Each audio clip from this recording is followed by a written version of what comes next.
over 30 years of experience. That's me, Tom Tynan, on the radio. Actually, we started our 35th year this month, and it's a great experience. I answer your home improvement questions on radio. The home show team is part of everything we do, and we're going to get into all that. But first, let's start with radio. I'm on the radio Saturday and Sunday on Sports Radio 610 in Houston, Texas. But of course, you can hear the podcast at homeshowradio.com or probably some other places too. But that's all I know about that, except the times, because I have to be there. So Saturdays, it's 9 to 12, and Sundays, 8 to 11. Most of the time, unless the Texans are playing, we got about a half a season or a little more left. And so then usually it's 7 to 9. Or how many we got left? I don't know. Anyway, no, I'm saying I think that you're overestimating how much season there is left in the Texans. Charlie Mosier, who's one of the other half partners. He's the boss man here at Mosier. Yeah, it's me. Takes care of it all, but right. I'm in charge of you the way cat owners are in charge of their pets. I'm like the racehorse, and you own the horse. Hey, don't forget Danny. I'm getting there. And, of course, Danny Milliken back to the radio on Saturdays from 7 to 9. He takes care of your gardening questions and does a fantastic job. So we got you covered when it comes to home improvements inside and outside on Sports Radio 610. And then we're here, of course, with Ask Tom Live that we do on Facebook and YouTube. And Charlie joins me because he has all his computer stuff. He runs everything. And he comes up with the clever stuff like we're about to get into a video about what's in the news. And sometimes he shows other videos and that kind of thing. No, that's all I'm going to say. And don't forget to visit homeshowradio.com. Charlie, you can tell everybody about that. Yeah, it's our website at homeshowradio.com, and we love to hear from you when we're doing this. So it's Facebook Live means we're here live, and that means that you can put your questions in the comment section if you're watching on the Home Show YouTube page. Ooh, I am like overdriving my audio here today. I'm sorry about that, folks. I had a little adjustment here. Let me turn that down. There we go. Yes, I really am running the whole thing here. Anyway, but you can put your stuff in there in the comment section on our Facebook page, our Facebook Live page, or our YouTube Live. If you're watching on the Garden Show or my personal page, come over to that one if you want to put questions. They'll appear here on the screen, and I'll put them up, and Tom will answer them for you. Plus, we'll also get questions from homeshowradio.com. That's where our Ask Tom section is there on our website. There's a blue button there on the home page, and if you click on that, it takes you down to where you can either ask us your question in a video or send it in writing, and you can also send us pictures and all that. That's if you don't want to do it live today, and we have some questions from that. But we also, Tom, have some news. That's right. Yes. Home improvement news from around the world and up your block. It's What's News. And today, a contractor decides to hammer his point home. Yes, she thought she was getting a bathroom, but Sir, please stop. Please stop. Is somebody gonna pay me? It's a contractor confrontation. Not your house to destroy. Caught on camera. The moment a man decided to take matters into his own hands after his company says this contract, quote, went sour. Let me tell you something. No contractor in the state of Colorado will fix that. When they found out I took it back because you refused to pay me. I actually cried about this yet, and I think it just hit me. Amber Truckee says she hired Dream Home Remodels of Colorado for some renovation work inside her home in Colorado Springs. All that work now on the floor. I just kind of shake my head because I'm like, I don't have the words for what happened in this room. Did you sign a contract at all with them? Invoices? Truckee showed us invoices saying she paid more than $3,000 of a $7,500 bill. She says she was waiting to pay it all off until she could make sure she was happy with the work. For the $3,300 I've already paid, I have now nothing. The company claims she signed a contract. They refused to give us any paperwork, saying they would not share private information.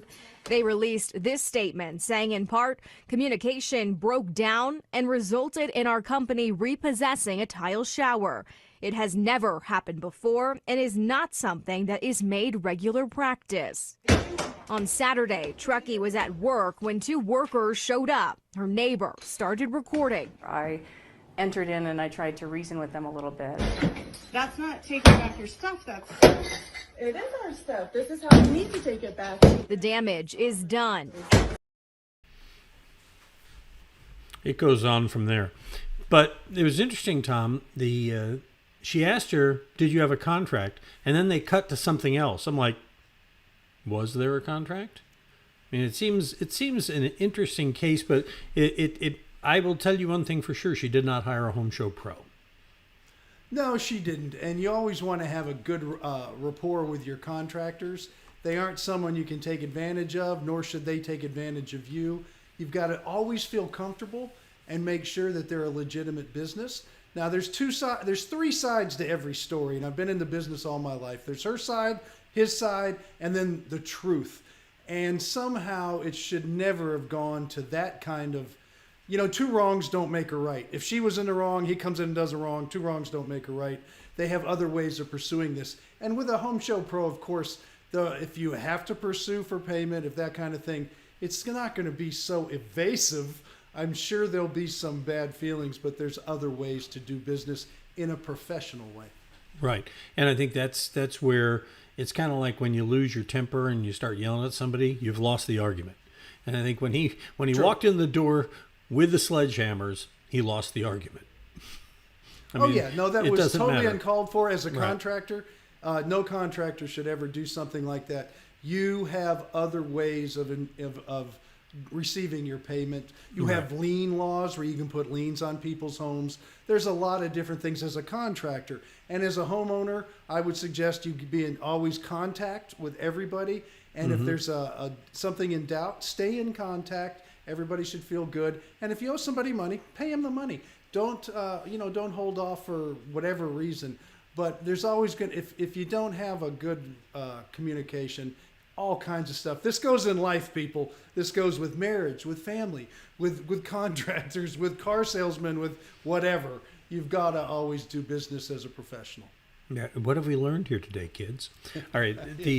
If you're looking for home show pros, by the way, some people you can trust, go to homeshowradio.com. That's our website here in the Houston area. Scroll down. We've got them all right there on the homepage. And if you're not sure who you want, but you know what you want, click the Find a Pro button. And we've organized them by category for you so you can find the ones you want. So that is what's in the news this week, Tom. So we get to the questions, and we welcome your questions. Wait for the music to finish. We have to use it. We paid for it. You're playing the music. Don't you have the band there? I do. Hey, Phil Music and the boys. They're right over here, just off camera. Yeah, okay. Our first question this week, our first question comes from Tom Ball. That's where Dennis is. He says, I bought a new construction home with foam insulation and on the exterior walls, but the interior walls have no insulation, so sound travels all through the house. And if you're in the bathroom, everyone can hear what you're doing. My question is, since the insulation is sprayed on the inside of the roof, will adding blown insulation in the attic help this, or will I need to have blown-in insulation put in all the interior walls? So I guess this is the time-old question of soundproofing, Tom. It is, and you can insulate everything, and nobody insulates all the interior walls. For someone to do that, it's going to cost a fortune, and you'll get very little results from it. So the answer is no. It'll be quieter than it is now. Probably in some areas. This comes down to design, and when you pick a home, you can't make every room a quiet chamber. So when you're designing a home or going through a custom home process with the architects or the home designers, you strategically place, and I noticed the bathroom was a room that was mentioned predominantly as the noise. That should be put somewhere where you don't have interior walls with water pipes in them. You don't have bathroom fixtures backing up to a wall where other people are, that kind of thing. Foam or no foam, it was insulated on the exterior building envelope, and that's the exterior of a home, and that's the way insulation is used. It's not for soundproofing, it's for heat transfer, so your home uses less energy and it cools and heats evenly. So insulating a whole bunch more is not a soundproofing technique by any means. It's just actually going to be a waste of money.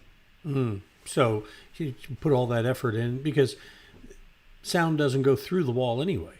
Sound travels. The walls vibrate. Right. I mean, if you want to get into soundproofing, you can handle it differently, but it's going to be even more expensive. You use sound board behind the sheetrock.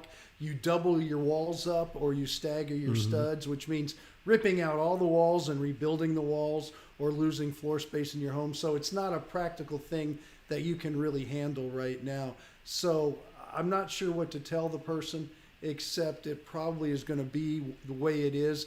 And some people are really sensitive to sound. Some people are sensitive to smells, some to light. So when you're dealing with people, and as an architect, as my training, I always try to find out what's really important to them, because I have people that if there's not enough natural light, or if there's too much of a bright light from outside with window placement and stuff, it makes it very uncomfortable for them. Everybody's got their own little idea of what bothers them, or it does bother them, and their sensitivities is a better way to put it. You've got to be proactive with that when you're designing a home for someone.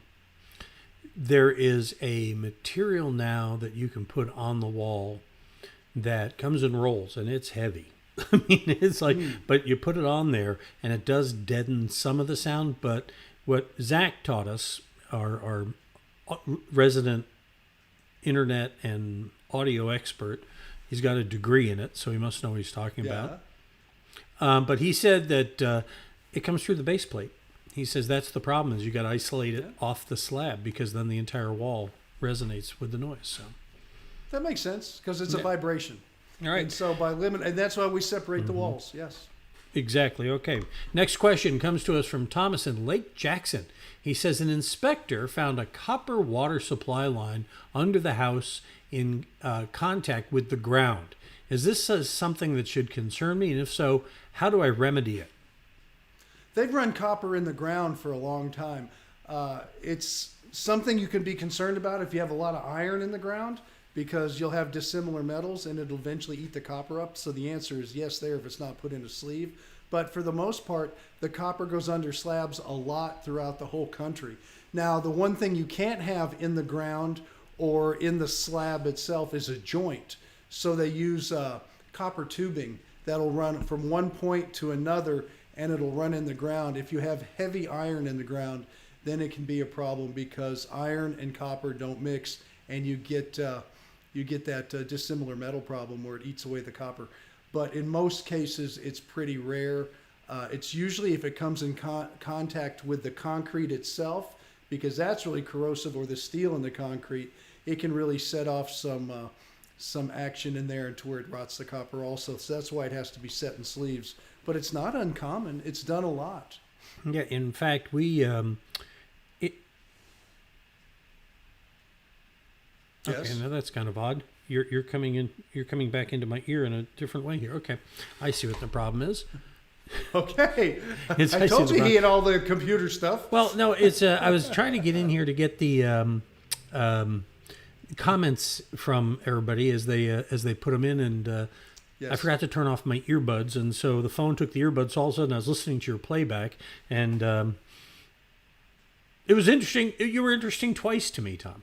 I like that. I heard the first time. I hate Second it when time it was comes even back better. to me. Yes. All right. Okay. Okay. Radio stations use copper in the ground.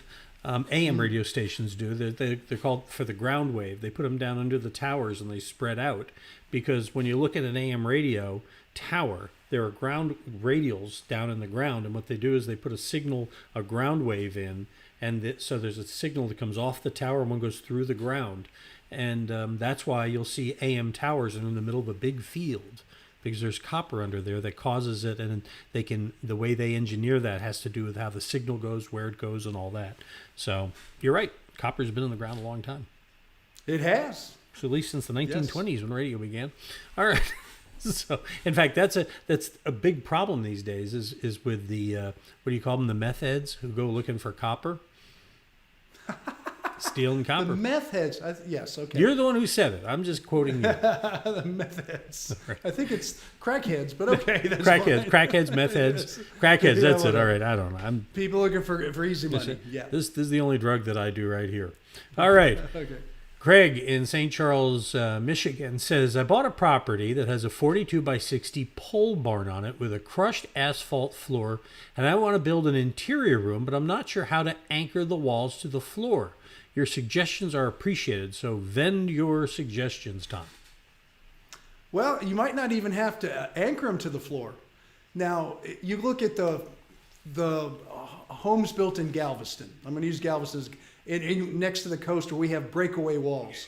You attach it to the poles, you attach it to the ceiling section, you attach it to the structure, and it doesn't even attach to the ground because all they are is what we call just shear walls or divider walls. So I don't know if you really should even try to attach it to the ground. I probably would not because it's an odd situation.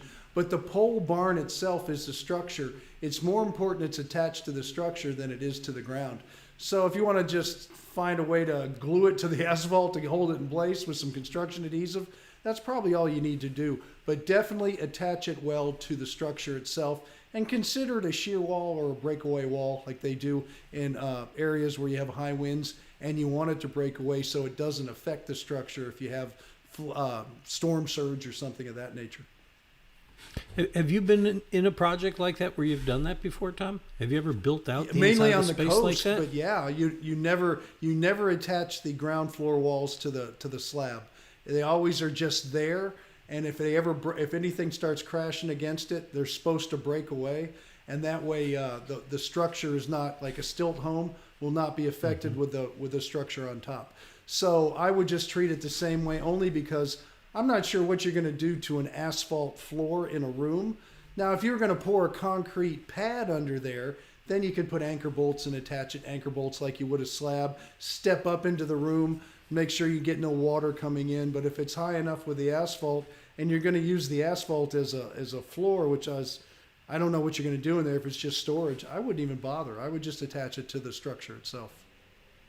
So when you build this thing out, you're going to actually build a floor that sits on the ground, right? I mean, you're not going to have an asphalt floor in the room. with the pressure treated lumber, and you just don't put some anchors in there. If you wanted to try, I don't know what's underneath the asphalt. I just think it would be better just to build the wall there, attach the sides, attach the top, and the bottom isn't going to go anywhere. It's all one big gusset panel that sits in between, and it's a wall. I guess that's about the same way that you would build rooms inside like a Mueller steel building, right? Or would you bolt those walls down inside? Well, usually that's building? a concrete slab, and what they'll do is they won't really bolt them, Charlie. They'll just use a what we call a power hammer. It uses a little 22 shell, and you'll pop a few nails down just so it doesn't kick back and forth if somebody runs a vacuum into it real hard. But for the most case, if he's doing this, I would just treat it the same way. Construction adhesive underneath the sill plate, just so when it adheres, it won't move a little bit. That's all you have to do. It's not a big deal because in a house, the walls hold up the roof, and if you get an uplift and the walls aren't attached to the floor and the strapping isn't attached to the rafters and so on and so forth, it'll pick everything up. With a pole barn, it's not going to do it because your poles are already down in the ground. They're not coming up. Okay.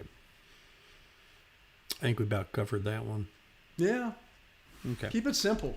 Next one comes from Spring, Texas. That's where Gabriel is, Tom. He writes, I'm replacing the AC and furnace in my home that was built in 99, and one company suggested replacing my R4.2 ducts with R6. For a home of 22 years, is that necessary to replace the ductwork, Tom? And I don't have any noticeable leaks, he says. I'm bringing absolute comfort air out for my third estimate this week. He wants your input. Today, the standard in the Houston area is in all South Texas and whatnot. It's R8. That's a starting point. So we're using R8 ductwork now. For the efficiency of it, that's all it is, meeting energy standards and whatnot. If your ductwork is fine, then you can leave it alone. They're going to have to plan for it when they put the system in to make sure you have enough capacity. So, because you're going to lose some, or actually going to gain some heat in the summertime and lose some heat in the wintertime, which is not a problem for the heater side. But if it's super hot in the attic, then it can be a problem with the R4s. But the standards have just gone up. But if it's performing right, it's a smaller home. It's not a big deal. If you don't want to replace them and everything is in good shape, it's fine. But if it's the old flex duct, that's the old Goodman duct, which was kind of a gray ductwork, and you're putting in a new system, it probably has a limited life. If it's a better quality duct and it's just an R4 point whatever it was, then and you don't want to, you probably get away without it. You just have to have a little more capacity in the system. So I don't know if you save money. I don't know, how much work it would be to replace the ductwork. I don't know if you want to bring your house up to new standards, but R8 today is pretty much the standard in new homes. So even though this guy wants to upgrade his ducts, he's only doing R6. He's really not bringing them up to where. No, that's where not even you would today's recommend them standards. be. It's R8 now. If I was building you a home, it would be R8. Right, because I know when they redid the ducts here in the building, Absolute Comfort Air did ours, by the way, Yep. and it works just fine. They put in R8 ductwork, which It's is an the standard experience. today. Yeah. Right. All right, good. Got one here. Austin has sent one in to us live here, Tom. He says, I live in a 1920s Craftsman bungalow with galvanized steel plumbing. I'd like to remodel the bathroom and kitchen. Should I repipe the whole house before I remodel or during? I don't know if you have to repipe the whole thing at all, but 1920s and you're doing a major remodel, maybe it's time. I mean, we have someone who, a TDT that does, for the houses in the 60s and in the 80s when we had 2 batches of pipe that came in, and not necessarily bad, they can renew it. But if I'm redoing an older house from the 20s, especially a bungalow, which means it's small, it's up off the ground, and you're going to repipe and tear out a whole bunch of walls, you know what? I probably would consider repiping the whole house with a new PEX. So I'm going to tell you, do it all at one time. Do it as you're remodeling it, and have the pipes put in. If you're tearing out the bathroom, do all the demo you're going to do. Have the plumbers come in and do the repiping. And I think it's a good idea to repipe the home. And then when they go back to redo the bathroom and there's some sheetrock and stuff that needs to be repaired throughout the rest of the house, you'll have the crews in there that can do the whole thing. And I think it's probably not a bad idea because that home is 100 years old. So new piping, I think it's due for a lot of new things, not only piping, I'm sure. Sure. I'm sure they're going to upgrade wiring and everything else. And like you said, it's 100 years old. yeah, and when the time to do a project like that is when you got the walls torn open. Perfect time to run the PEX and all that. And now, not all PEX is created equal. I mean, there's different grades of PEX, Tom. So maybe one of the things Austin could use is your advice on which PEX to choose. Okay, well, first off, we're going back to the beginning, what we started here today. Use a good contractor that will give you good options. So you won't want a handyman doing your remodel. You're going to have a plumbing company who's going to be part of the contracting crew that's going to have their stage to come in and do it. They're going to show you some options. I like the Uponor commercial grade product. Now, you can talk to an experienced plumber. Like if you talk to the people at Abacus, if you talk to Alan over at Abacus, he probably would say, here are the different options. These are the good and bad features of it. Here are the different pricing. And you decide, but it's all going to be better than what you have now. But always deal with experienced people and not just, hey, I heard this on the radio and that's what I must have. I hate to do that to anybody. Well, now hold on now. Yes. Buying something because you heard it on the radio is a good thing. I didn't say buying something. I said telling a professional how to do his job. So let's clarify that. Okay. I am not a plumber, but Thank I you. want you to talk to a good plumber licensed to the state of Texas and has a company and is going to back it up, and you will happily pay at the end, and he won't come in and rip the pipes out because he's mad at you. So that's how we started the show. We don't want that to happen. Austin just wanted to say thanks for your help. And Austin, You bet, look great in that uniform. I'm hoping you go up next on Blue Origin or whichever rocket. That was good. William Shatner went up on the other day. It was good. I watched it. Yeah. I think I read somewhere that he actually broke some space mirror, and it was the evil James Kirk that came back. Which you got to be a Star Trekkie to get that one, but okay. All right. Yes. One more question for you here today, Tom. And that comes from Jeffrey in Montrose here in Houston. He says, and I love this, during a recent tropical storm, I was surprised how much my house moved. I live in a 4-story, 3,200 square foot house that's tall and skinny. We sleep on the 3rd floor, and the winds that night, which I don't think went over 60 miles an hour where we're located, made our bed move so much we could really feel it. I really worry now about a hurricane. Is this normal? It's going to happen with a wood structure. These 3-story structures that go up in all over the Houston area, I know, and probably all over the country because land is at a premium, so they're going up higher. They can be an issue, and I've seen some designed poorly. In fact, I had a friend that contracted a custom one downtown Houston area, and before it was even finished, all the upstairs windows were cracking because of the movement of the structure. Would it be a problem with 120 mile an hour winds? I would say yes, it would be a problem. They are not designed for the wind loads that you would design for on the coast. So 60-mile-an-hour winds, you're getting a lot of flex. Now, what's going to happen? I don't know. What kind of wind loads was it designed to as far as the structure goes? I couldn't tell you that either. I do know they do strapping and stuff if it's in a municipality in Texas. If it's in counties, there's no requirements at all. But I would be very leery of the 3-story ones with the winds that aren't built right. So it depends how they're built. But movement is going to happen. And you can get weird things that happen, like roof leaks because they split apart in seams, windows that are cracking. And I've talked to Jim Dutton and Kenny Dutton over at Due West, and after winds down in Victoria on Hurricane Harvey, I think it was, or one of the hurricanes that came through there, they had some people thinking they had foundation repair problems or foundation problems, and what happened was the whole building tweaked out of shape, and it had nothing to do with the foundation. So it can happen to any home. Now, did they didn't find like some witch's legs sticking out on the bottom with the little feet on them that, you know, with the ruby red slippers, right? I don't know. Okay. Because, you know, they might have. I don't know. They didn't want the publicity. Yeah. I don't know. If Dorothy had landed in Texas, she'd probably say, "Hey, you know what? This is a step up from Kansas. I think I'll stay here." So, but that's scary. It's scary that a house can get blown around that much on a foundation, Tom. That it can get shifted. Think about it. And it doesn't have to be a hurricane. Look at what's happened with the tornadoes and stuff across the country. Shifted is nothing. Look at some of these homes are blown to little bits of, they look like toothpicks when they're all done. So you get enough wind and enough torque on that house. It's a structure's going to only do so much if it's not designed for it, and it'll come down. Yeah, we're going to, when we're done here in just a minute, we're kind of on short final approach here to land this airplane right now, but we have a question coming this week from somebody here in the Houston area who just simple storm came through, tree came in, and his siding's gone, his attic. There's a picture of it, and we post those videos every day at homeshowradio.com, and I'm not sure which day it's going to go up this week, but it's when you see what can happen, how quickly it can happen. Never underestimate the power of Mother Nature coming at you. That's for sure. Yeah, you can't win. Yes. But you can win at Home Improvements. Yes. And it's easy to do because you tune to the radio every weekend and listen to Tom Tynan. Yes, you do. I'm promoting.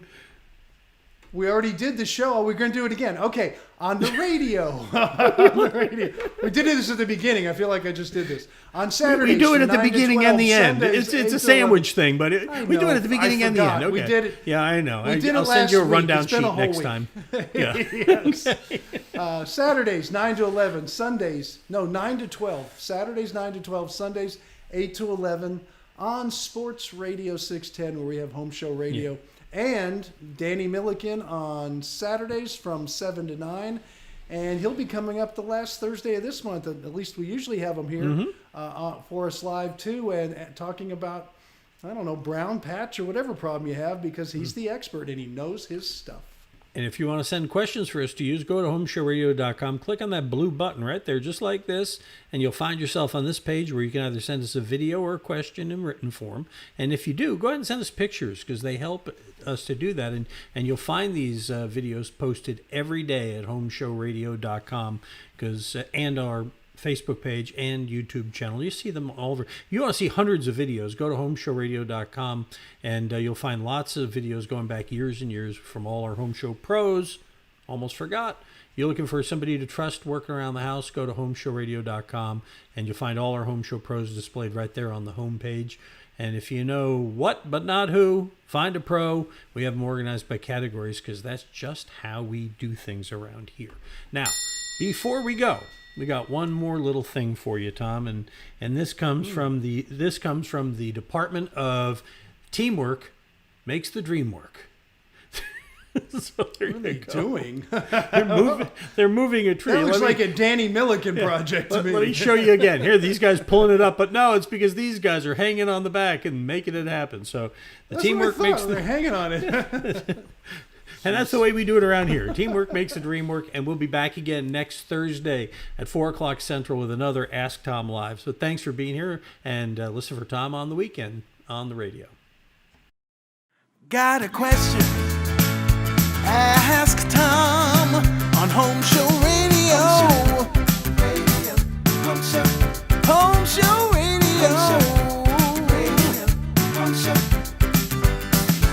Free advice from a pro who knows.